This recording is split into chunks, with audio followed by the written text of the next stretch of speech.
Question number 8 है, if P Q equal to 28 centimetre then find the perimeter of triangle P L M. तो हमें इस triangle P L M का perimeter find करना है और ये जो पी क्यू है ये दिया हुआ है हमें 28 सेंटीमीटर। तो पी क्यू जो है वो 28 सेंटीमीटर दिया हुआ है और एक पॉइंट से जो दो टेंजेंट की लेंथ होती है वो इक्वल होती है, तो पी क्यू जो है वो पी टी के इक्वल है। तो पी क्यू और पी टी ये दोनों हमारे 28 सेंटीमीटर हो गए। अब देखिए, जिस तरह से पी क्यू और पी टी सेम है इसी तरह से एल क्यू और एल एन भी सेम होंगे, क्योंकि ये भी एक ही पॉइंट से सर्कल पे दो टेंजेंट है। और सिमिलरली एम एन और एम टी भी सेम होंगे। ठीक है, तो ये जो एल क्यू और एल एन है, एल क्यू एल एन के इक्वल होगा और एम एन जो है वो एम टी के इक्वल होगा।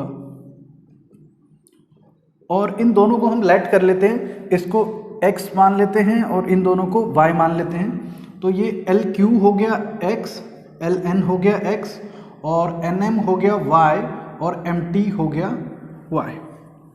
नाउ ये पी क्यू जो है पूरा का पूरा 28 सेंटीमीटर है, तो उसमें से अगर ये x पार्ट चला जाएगा तो ये पी एल बचेगा 28 माइनस x और पी एम जो है वो होगा पी टी, टोटल 28 है, उसमें से y चला जाएगा तो ये बचेगा 28 माइनस y। तो पी एल को हम लिख सकते हैं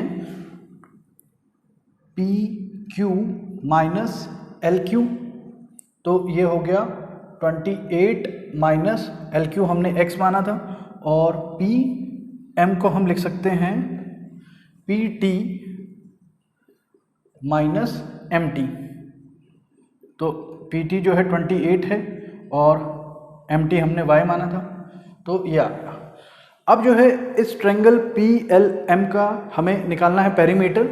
तो perimeter of triangle P L M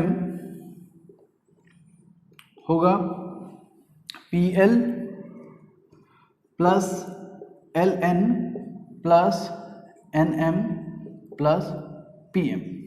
side put करेंगे तो पी एल हमने निकाला है अभी 28 माइनस एक्स, एल एन हमने माना था x और एन एम जो है वो एन एम हमने माना हुआ है y और पी एम है 28 माइनस वाई। माइनस वाई से y कैंसिल, x से x कैंसिल, यह आ गया 28 प्लस 28, ये हो गया 56 और ये सेंटीमीटर में था तो ये 56 सेंटीमीटर हमारा आंसर होगा। और इसी तरह से एक क्वेश्चन इस पे ये भी आ जाता है कि उसमें प्रूफ करना आता है कि पी एल एम का जो पेरीमीटर है या ट्रायंगल का जो पेरीमीटर है वो 2 टाइम्स ऑफ द टेंजेंट होता है। उसमें आपको टेंजेंट की वैल्यू नहीं दी जाती, तो उसमें भी हम सेम यही प्रोसीजर करेंगे। इसको x मानेंगे, ये जो है टोटल पी क्यू को a मान सकते हैं तो वो a माइनस एक्स हो जाएगा, यहाँ a माइनस वाई हो जाएगा और सेम प्रोसेस रहेगा।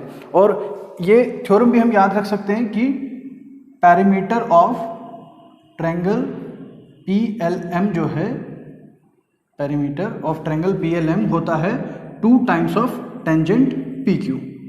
तो अगर एमसीक्यू में क्वेश्चन आया हो, सिर्फ पार्ट में आंसर हो, तो हम 28 का डबल जो भी होगा 56 उसको मार्क कर सकते हैं।